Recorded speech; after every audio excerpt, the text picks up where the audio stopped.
rebranding a bit. So over the last several months, DeviceTalks has had the privilege of hearing the Aptyx story and its rebrand.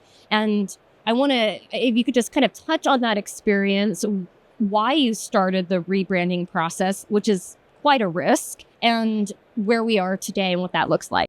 It was just a wonderful opportunity to come and build something new in medtech, and especially with what the vision was. So we chose to rebrand because first it was looking at rebranding, but not necessarily a name change. But then we decided that a name change was really what was needed, because so much of what makes a company like ours successful is the culture.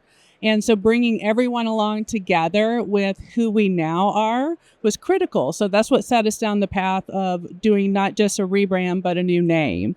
And so Aptyx brings together the aptitude and excellence of more than a dozen companies with a 70-year track record in manufacturing.